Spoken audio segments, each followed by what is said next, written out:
And this is Lily, and I'm really excited to bring you a new part of Lily High on Life with a fabulous guest.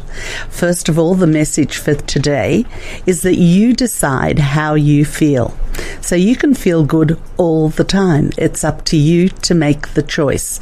You can focus on what you don't like and what makes you angry or upset, or you can choose to focus on the good things that are happening in your life and on the wonderful day and on the bright sunshine, if that's the very, very least. But remember, the choice is always yours. And today's guest, I'm very excited to introduce you to, because he has pretty much lived that all of his life. As a guest today, we have Bill Hargitay, and I'm excited for you to share Bill's story. But Bill, welcome to Lily High on Life. Thank you, Lily. I'm very pleased to be here. Thank you for asking me. Well, it's an absolute pleasure. I'm going to ask you, first of all, to tell the listeners about what you are currently doing, because for a man in retirement, you are nowhere near retired. So tell us about the product that you have created that's uniquely Australian and uniquely yours. Well, I tried to retire, but I found that my talent wasn't in gardening or growing tomatoes. So I thought to myself, why not take on one of the most competitive industries in the world, which is actually the alcohol industry. And there's a bit of a backstory to that. I travelled a lot in my previous career, spent a lot of time in duty-free stores and airport lounges, and it kind of dawned on me that Australia was never really represented in that premium spirit category. We've known all around the world for our beautiful wine, in the past perhaps for our beer as well. But in that spirit category, you could be standing in the duty-free store in Heathrow, Dubai, Bangkok, London, Sydney for that matter, and you saw the same international brands. And we have such a fantastic reputation for the quality of our food, beverages, cleanliness of our water. So a little seed started to germinate in my mind, and when I retired, my wife continued to work, and I thought, well, I've got to do something. So I just started to fiddle with this little project and became more and more interested in it. And now it's blossomed into Vantage Australia, the spirit of a nation. I love the name. How did you come to that name? Well, the first product that we placed from that original idea was in duty-free, and we have a number of graphics on our bottles in duty-free, which we call the icons of Australia, and they're really the vantage points of Australia that people know around the world. Please describe your bottle, because it really is something outstanding. Thank you. The ones in duty-free are 1 litre bottles. It's a preferred size in that channel. And we have the icons of Australia there. We have a lovely frosted bottle and a 3D type label on it, which I guess the flagship is Sydney Harbour, and it showcases the Sydney Harbour Bridge, and behind it the whole cityscape of Sydney, including the Opera House with the lovely blue harbour in front of it, and that's our flagship one. And then we also have the 12 Apostles here for Victoria, a very similar looking bottle in the frosting of it and the three-dimensional look. Perhaps a bit of artistic license in that there may not be exactly 12 apostles anymore. And the third one depicts Uluru. Ayers Rock, which it used to be called Ayers Rock, now it's only Uluru. Now it's Uluru, or Ayers Rock as it's still known in some ways. Yes. And there are so many interesting bottles as you walk through those bottle shops that this 3D effect that you have on the label is really outstanding in a very upscale, upmarket, classy kind of way. It doesn't scream at you, but you can see that it's something that's a little different and pretty awesome. Thank you. That's exactly the approach we wanted to take. We didn't want to be too in people's faces with traditional Australian themes. We wanted to be seen as premium, yet unmistakably Australian. Now, the other thing that's a real challenge is that you've taken on a new category, and I've spoken to different people where you've been involved, and they can't get their heads around it's not a gin, it's not a vodka, it's actually a new category. So please tell us a little more about that. Sure. It's because people like to put it into a certain category. We've created and pioneered the Australian Botanical category. And when I looked for a point of difference in creating this product, the clear point of difference was our beautiful flora. We have plant life as exotic as our animal life, and that's where I turned for inspiration. And I've used in my current products lemon myrtle, Tasmanian pepperberries, and finish it with a little bit of squeeze of oil from Australian grey mandarins. But what's fascinating for us is that there are over 20,000 Australian Indigenous botanicals on the Australian National Plant Index. We don't have to make gin, vodka, whiskey, tequila. We can do our own things with Australian botanicals, and I'm passionate about that. And I think that message is starting to get through to people. Yeah, that unique category of Australian botanicals. Correct. Hopefully you're going to hear more and more about, because you're pushing it, as you well should, as being the uniquely Australian alcohol. Correct. Now, and so this whole project is just one of the reasons that I wanted to introduce you to listeners, because you had nothing to do with the alcohol industry before that, other than drinking it. That's right. You had no idea how they operated or anything at all, really, and you decided, no, this is what I want to do, and by George, you went and actually did it. I did, and it's been a bit of a journey. I've had lots of help along the way. My son's involved. One of our most successful aspects of getting people to know how to drink it, we provide a cocktail book, which was my wife's idea. I sort of thought, no one's going to want a cocktail book. Whole family's involved. Whole family's involved, yeah. But how do you go about, where do you start researching when you're going into an industry that you've not been involved in before at all? Well, the first thing I did was the most basic of things. I looked at Wikipedia and I had a look at the list of each country's national spirits or national drinks, and they were quite accurate. For Italy, for example, it had limoncello and grappa. For the French with their Campari, and Greeks with ouzo, and for Australia, what it said, 4X. And I thought, well, that's interesting, but I'm sure, no disrespect to 4X, because it's lovely on a nice hot day, but it's not a spirit, it's not in that category, and I thought we could do better, and that's what motivated me. And the other thing that motivated me was, I was born overseas, came to Australia very young, and I know a lot of our relatives back in Europe, in Hungary, and how many times can you take a stuffed kangaroo or a stuffed koala to your uncle, in all honesty? Especially when they enjoy drinking. And that's a point of difference, because our product you can share. When you take that as your gift from Australia, you can say proudly, this is from our country, made with our botanicals, and then you share that with family, and that's a difference to perhaps some of the other gifts that you can give. And I must say that I have tasted it, and on first tasting was absolutely converted and sold. Thank you. I'm not a big alcohol drinker at all, but it's very pleasant and it goes down well.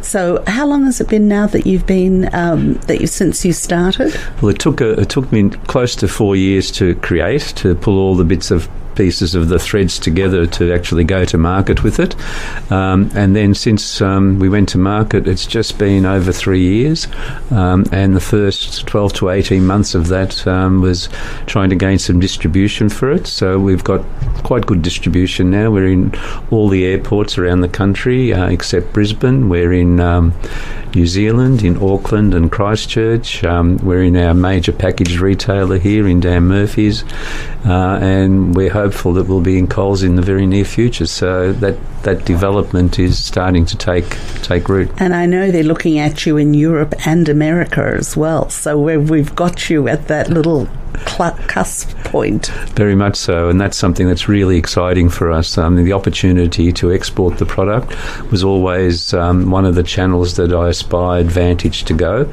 And I've lived overseas and worked overseas, and any country I've been in, people always have on their wish list a desire to visit Australia, and we get lots of lovely visitors, but the reality is not everyone's going to get here. So why not take a piece of Australia to them? Give them a little piece of Australia to them. So as wonderful as this story is, I'm sure there have been challenging spots along the way. I'm not going to ask you about those because everybody goes through challenges, but what I am going to ask you to share with us is, how does it feel now that you're at this point where you are being looked at overseas, where you've got a product that is successful, and this was something that came out of retirement, not need, necessity or anything else? How are you feeling about yourself and the product? I'm very excited by the prospect of securing some exports, but also very nervous about it. It's like sending one of your children overseas to do good. Each product that we have, the domestic one, you mentioned the bottles before, is also a beautiful bottle that depicts the crossing of the Blue Mountains, and it's a detail from our National Gallery, an artist's impression of that major sepia portrait in the National Gallery. But to see those bottles go overseas, potentially, even though each one from duty free goes overseas, I get excited at that prospect, but nervous at the same time. And did you speak to people before you jumped into this, or did you tell your wife what you were going to do before you started doing it? Oh, I certainly had run the idea past her, etc. But my wife, bless her, she doesn't drink, so she says whatever you reckon is going to work with the alcohol side of it.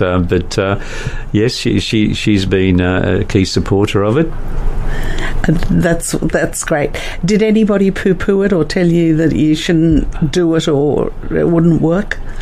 Yes, I got that from a few people who perhaps were already in the industry, and they felt that it was too hard a path to try and create a whole new category, and it has been a harder path than to create something that's in the traditional genres. And the beauty of our product is that it cuts across those genres. You can use it with tonic water like a gin, you can have it like a vodka, just neat, beautiful aperitif. So what was it that, what were you thinking in your own mind when people in the industry that knew the industry were telling you, not a great idea, can't really succeed? I've been there in other projects where people say that, and you say, okay, do I have confidence in this project? Can I do it? I don't let it weigh me down. I just keep going. Yeah. Yep. So you don't let that negativity in at all. You just know that one way or another you're going to do it. Well, as you said at your introduction, you have a choice. You have a choice of being positive about something, and if you are, then you put your whole mind to it. You mentioned earlier that you were the son of immigrants. You came here when you were 4 years old, and it's a tough thing to do. What do you remember from those early years as you were growing up? I believe you've got one brother. I have one brother who was born here. Yes, yeah. And you were 4 when you came out? Just over 4. Yes.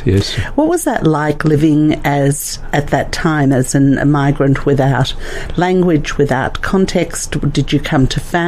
Did you come just out of the blue? How did you arrive in Australia? No, my parents were refugees. We left Hungary during the uprising there in 1956, and we escaped actually lying down in the bottom of a Red Cross truck.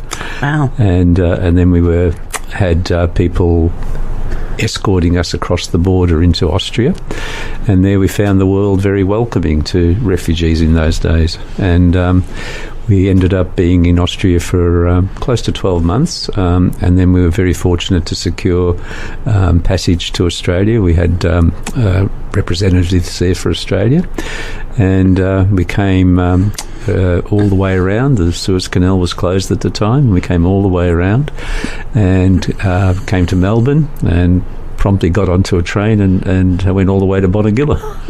I don't think I've ever heard of Bonegilla. Where is it? Bonegilla is up towards Warragul, I think, beyond Warragul.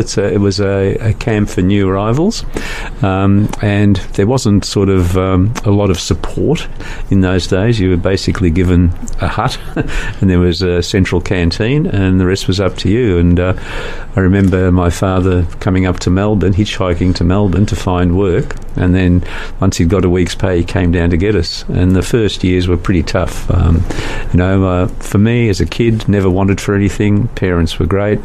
I didn't know the language at first, so the first school years were tough. Getting into trouble for putting my hand up for some birthday lollies when in fact it was my name day, which had been celebrated at home. So the school thought I was just cheating to get some lollies. So there was no real... was anybody teaching English to these new migrants that were coming? No, I at the time, my father's view was, you will learn English at school, at home you will speak Hungarian, and he was right. You know, I now have two languages. I can go back to Hungary and speak to people there and enjoy my time. Did your parents speak any English? Over time they learnt it as well, but they didn't undertake any classes. I was the translator in chief. Yes, understand that. Did that as well. So did you really get into trouble? Did they make you feel bad because you'd put your name up for these lollies? When I got into trouble, I was called after the assembly to be told, well, your birth date's different to the day today.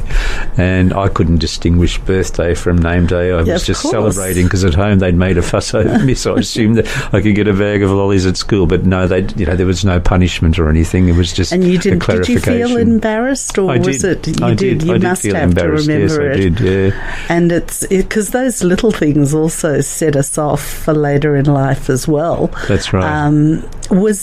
Do you remember if there were people there that were a bit kinder than others, or nicer to you, or made your childhood a little easier? To me personally? Yes. I found that my parents mixed with a lot of Hungarian immigrants at the time, and there were a lot of interesting people. As you were saying earlier, you know, you find so many people from different walks of life, and there was such a collection of people that came through different paths to get to Australia. But the one commonality was how much they all wanted to be here and yes. loved being here. And wanted to be Australian? And wanted to be Australian. Yeah. And you know, it's interesting with sometimes the discussions and debates that we have about multiculturalism.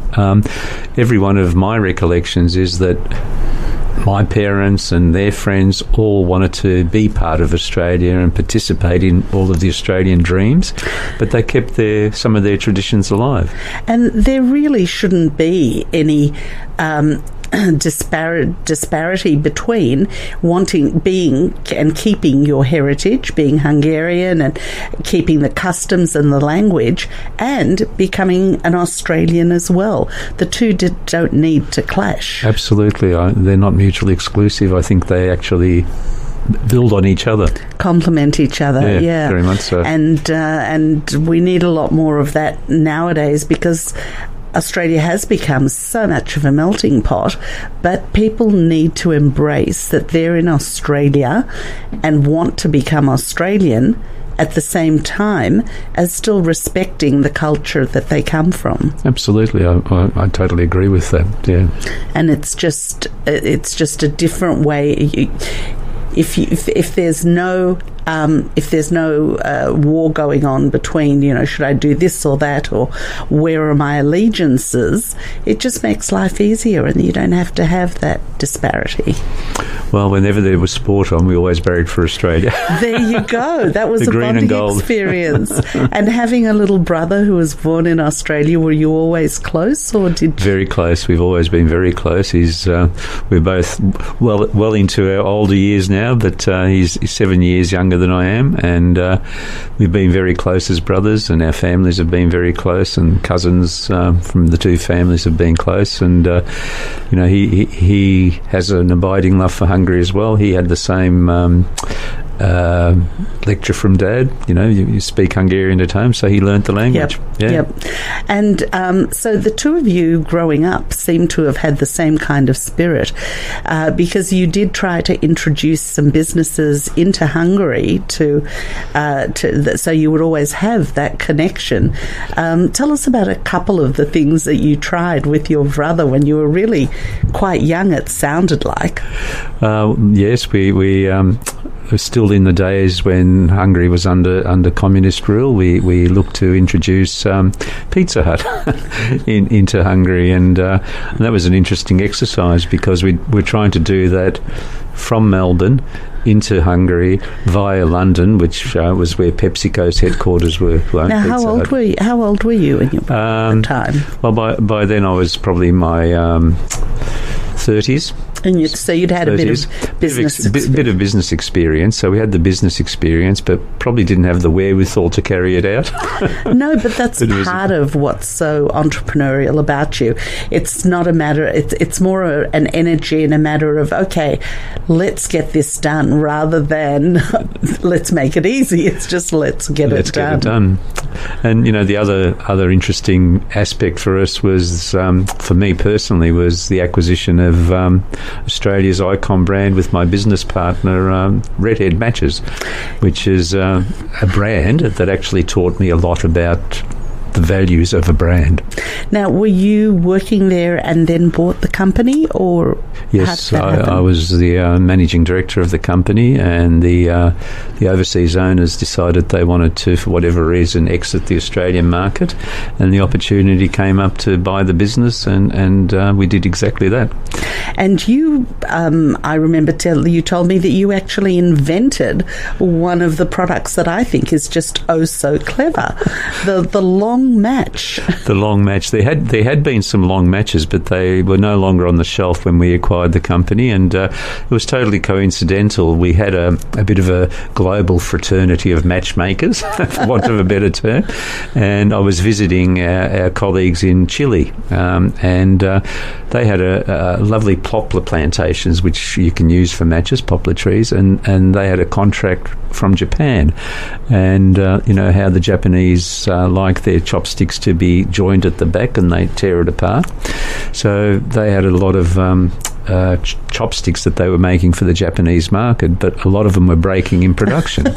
So I thought, well, that's interesting. If you put a nice redhead on top of that will make a nice long match. So that's exactly what we did. I love the way some of these things are born. Now, you talk about it being an iconic brand rather than just a product. What was it that you learned that sort of distinguished that? Well, what it taught me was that a brand has a personality, and that personality you're stewarding for the next generation and the generation after that. The original Redhead brands came after World War II. It was only introduced in World War II, but the Bryant and May Company first established itself here back in 1910 or 1901, and 1910 the factory was completed. So the lessons I learned from that you can introduce a brand, but it will take time for that brand to develop its own set of values. And we saw the way we would get letters from people, we would get people sending us little trays that they made out of matchsticks, all sorts of interesting things, and that was all a response to that lovely red-headed lady on the matchbox. How fabulous. And they're still in business, and they're still... Yes, we divested the company, and the only time it was Australian owned was when my business partner and I owned it. No other time, despite what some people say. And we divested it, and it's now owned by a company called Swedish Match, and they continue to prosper with the Redhead brand. How fabulous to be so intimately involved with something that is in fact a part of Australia's history. Absolutely, yes. And you got an economics degree? I do, yes. And then you had a couple of other interesting lives in the business world. Where did you go after university? I studied labour relations as one of the key areas, and I was always fascinated by, the tug of war between labour and capital, so I wanted to get involved in that. And as a young man, my heart was on the left a little bit, and I was ready to join the union movement. And you weren't getting lectures from your father about the woes of socialism and... No, surprisingly, from the fact that we came from a communist country, I think he was more of a small S social democrat in his views. He believed in social programs, so he had no issues with me wanting to join the trade union movement. So I finished my degree and raced into Trades Hall and said, "Here I am," and everyone said, "Who are you?"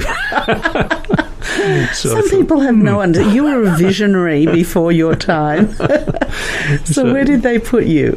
So they didn't, and I realised that I had a choice here. I needed to eat, so I thought I might as well go to the other side, and I steadfastly wanted to be in that industrial relations hurly-burly, and I took a role with Nissan Motor Car Company. And in those days, Australia had, I think at that time, 5 different vehicle manufacturers, and the vehicle industry was a great place to learn a trade like labour relations, and met some very, very fine people through that from both sides, on the business side and on the union side. I'll never forget the first day I was taken down into the bowels of the factory through all the spot welders and sparks flying everywhere, and I was taken up to this gentleman who was working on a jig spot welding, and the manager that took me down said, "Jack, I've got another one for you to train."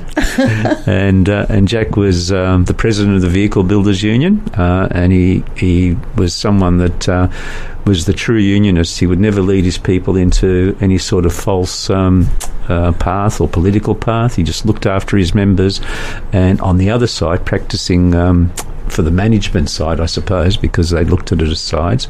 I found that inspiring, that this man was, I think at the time he only had a state school education, but I learnt a lot of wisdom from him, which helped me in my management career. Absolutely, because it really is the people that you come across as you're learning that really give you a sense of what's right and wrong in the world through their actions and through the way that they behave. Yes, very much so. And Jack was inspiring, and then I was so interested in labour relations that I ended up being their industrial advocate in the Arbitration Commission, which was a great sort of career thing for me. And then I looked around because I was getting impatient. I was in a hurry with my career, I guess, and I saw one of the most industrial relations strife-ridden industries was the tobacco industry at the time, and I became the industrial relations manager of Philip Morris, and then later on their operations director. Was that before or after they had to start putting warnings on their Very much labels? Before. In fact, paper advertising and magazine advertising was still very much available.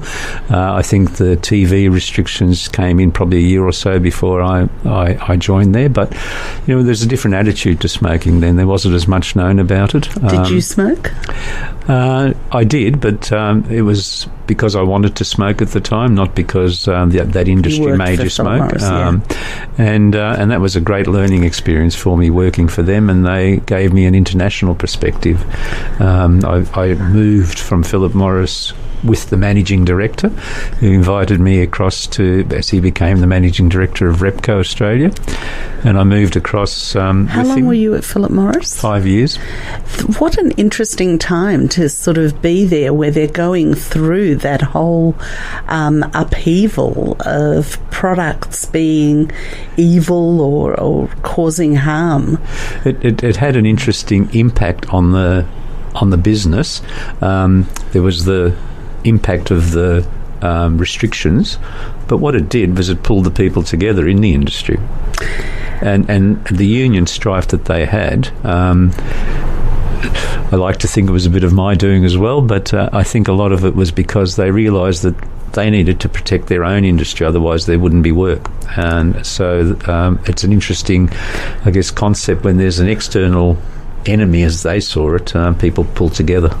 And what was your thoughts and feelings about it? Because were you supporting the product? Did you know? Were you aware of the harmful effects of smoking? I think at that time, when you were working for Philip Morris and potentially the other tobacco companies, if they were aware of the harmful nature of it, and there was more and more evidence for it, it wasn't always made public. It took a long period of time for a lot of people to fight to make that sort of information public. But being there on the ground at that time in the middle of the company, do you remember how you actually felt about it? Did you feel through an allegiance to the company that you had to sort of make the company the hero, or did you start having some misgivings about what was actually being charged? Or as a relatively young man yes. who was in the fray, what an amazing place to be. It was a very interesting place at the time, but from my personal perspective, I come back to your introduction again, it was choice. I knew that if I smoked too much, I didn't feel good. So I chose to smoke what I thought was enough for me.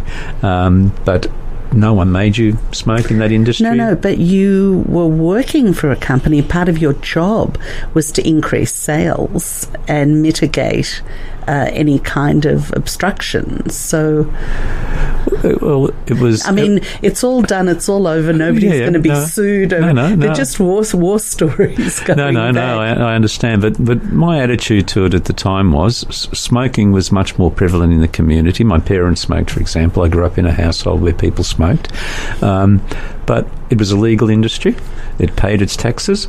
It was supported. The government loved the revenue stream from it. Now, if there was the knowledge that it was so harmful, then there should have been steps taken to outlaw it.